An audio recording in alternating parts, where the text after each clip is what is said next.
try and get to grips now with what's fast becoming one of the issues of our age. The mother of murdered teenager, Brianna Ghey, has called for a social media ban on smartphones for under 16-year-olds.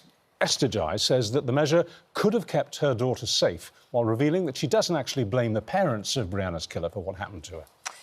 Instead, she said she related to them. Now, when I spoke to her 2 weeks ago, she was adamant that they had experienced loss like she had. I could, see myself in them, the way that I felt when I heard that Brianna had been murdered.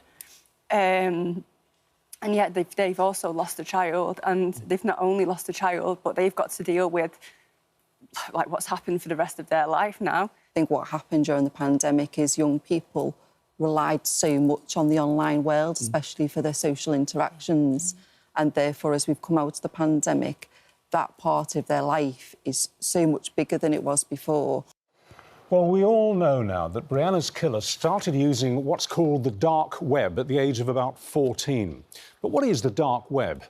It's very hard to summarise, but it's basically part of the internet that is not visible to the regular search engines, and people who contribute absolutely vile material to it can't be traced. Brianna used it to watch... No, not Brianna. Brianna's killer used it to watch videos of the torture and the murder of real people. Now, cybersecurity expert Edward Lucas is joining us now. Alongside Lorin LaFave. Now, 10 years ago, Lorin's son, Breck, was groomed online and was murdered. And she says Brianna's story has broken her heart because, of course, you relate to Brianna's mum, don't you?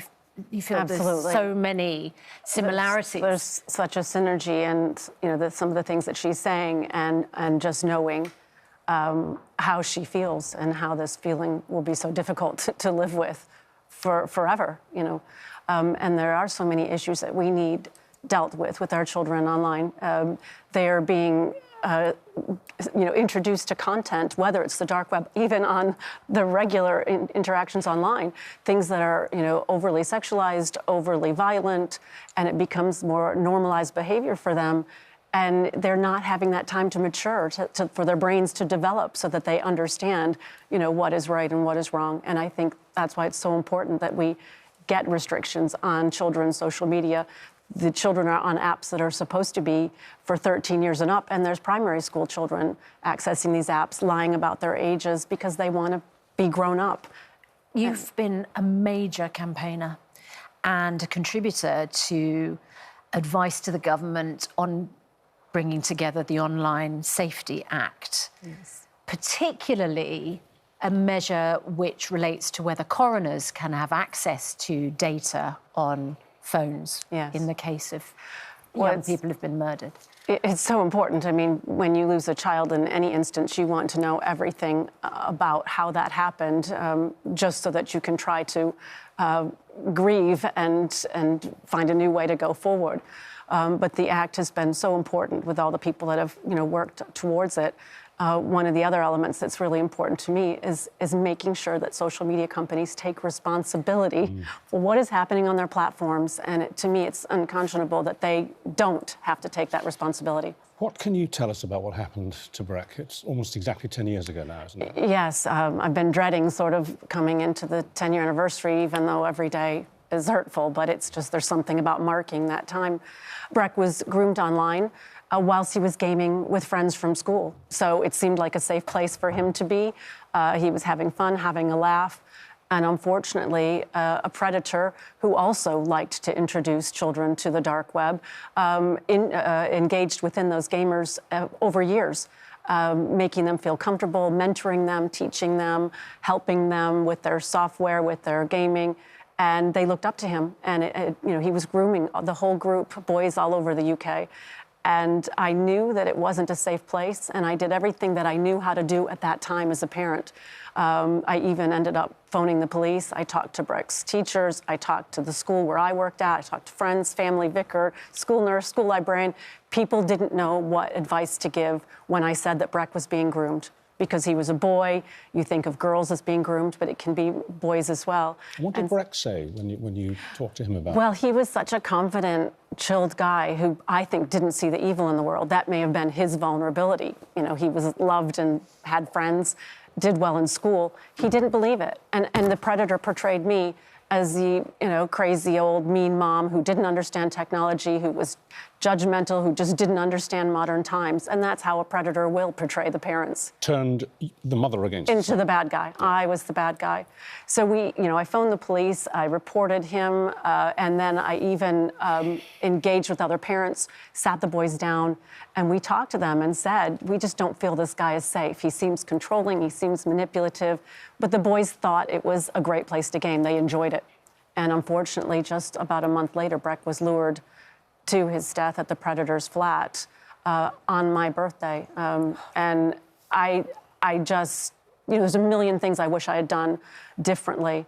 Reported more than just once, learned more about grooming, and that's why I set up the Breck Foundation, because for me, it's about education. In this, in Brianna's case as well, educating people when they see something that doesn't seem right online, to report it, to go to someone, to talk to, a teacher or a family member. I have to say to you as a parent, I don't think you're speaking obviously with a huge amount of knowledge and hindsight now, but I think at the time, you couldn't have done any more. I was a parent who was on the ball. Yeah. I just didn't know how powerful these predators can be.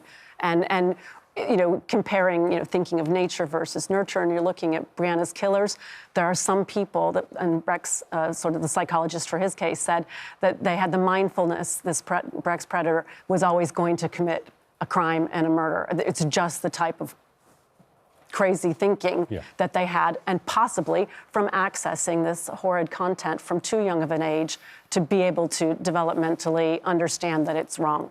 Edward Lucas, you're the author of the book Cyberphobia, Identity, Trust, Security, the Internet. Scarlett Jenkinson certainly, we think, had accessed the dark web. When, as Lorin says, you can see awful stuff on the internet, the normal internet. But I think parents would be particularly alarmed by the fact that teenagers could get access to illegal, violent, exploitative, it's unmentionable, the stuff that's on the dark web. And how easy is it to do that? How easy is it for parents to work out their children are doing that?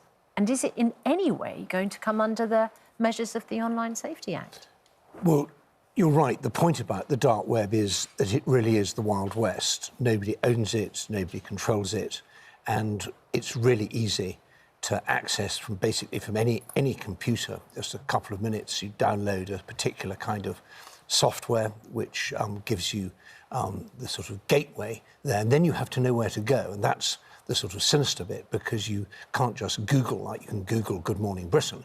You have to know a long string of letters and numbers that will take you to some particular website where you may indeed see absolutely horrific things. And this has a horrible effect on people's brains. It desensitizes them. They start not understanding that what they're seeing is actually a real person having a really horrible thing done to them.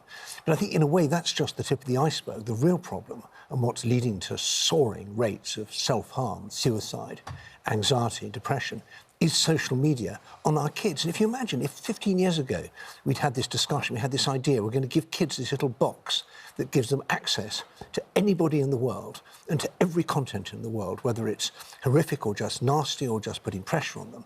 And we're going to do this, and they're going to have it in their bedrooms, and the parents aren't going to have any ability to control. Is that a good idea? Of course, we'd have said no. We certainly wouldn't have given it to our children, no, exactly. would we? And so how do we put that genie back in the bottle? Because it's well out of the bottle now. Well, the first thing is to understand that if you're doing something online that's free, you're not the customer, you're the product. And these big tech companies are making an enormous amount of money by selling our attention span. So the ads that they sell, whether it's on Instagram or wherever, are the way they make money. They're monetizing, to use the word, our attention. That's bad enough when we're adults, but it's appalling when we're children, because we're turning our children basically over to digital slave traders. Are there ads on the dark web? No, because the dark How web... does the dark web make its money? Well, you can pay for things on the dark web using bitcoins, this anonymous digital currency. But the motivation on the dark web is usually a bit more different. It's perverts and pimps and people who want to do... and that there are... And why are these monsters so untraceable? Because the way the dark web works is you can't find out at all easily where the website is. If something happens on a website on the regular web, you can say, well, that is, GMB, and I don't like it. And you Google it, and you find out, and you can do something. You can say, there's Richard and there's Susanna, we don't like what they've done. And the whole weight of the legal system, eventually, very slowly, but it can come to bear. On the dark web, it's as if everyone's wearing masks and operating from addresses that you can't find. And so that makes it much harder. So your solution, as far as young people are concerned, is to shut down social media from them completely and basically give them back the old brick phones that they had old brick 20 years ago. phones give you the capability to stay safe, to call your parents, to say, I'm going to be late, but they don't allow this the kind of mob rule mentality of social media, which is doing so much harm to kids' mental health in school. This is leaving aside all the predators and all the sort of the nasty stuff, just this kind of atmosphere of I've got to be popular and I don't have any friends and this sort of stuff. So schools that have banned phones have very good results. We can do this. We prevent our children from having tattoos. We control whether they drink, whether they smoke. If they go for a sleepover, we expect to know where you're going, when you're coming back, who else is going to be there. We'll phone the other parents or the adults at the sleepover and say what's happening. That children have the right to be protected by their parents. They have a right to childhood. And in the digital world, they don't have it. We should give it back to them. You said something very important in an article you wrote. Parents must regard their child's phone as family property. Yes. Not the child's property. I think there's an age at which that's not possible when your children are older teenagers. But I think if people could see giving the phone, perhaps at the time when their child goes to secondary school, that comes with, and by the way, as long as I'm paying the bill, I'm looking at what's on your phone up to an age where perhaps they might legitimately say, I want privacy. But there could be years, couldn't there? Privacy is not an excuse, really. No. You don't allow children to privately take the family car out for a spin when drunk. You say, sorry, that's dangerous, you can't do that. Lorin, I wonder if you back Esther's call for a ban on phones which have these apps on them for under 16-year-olds.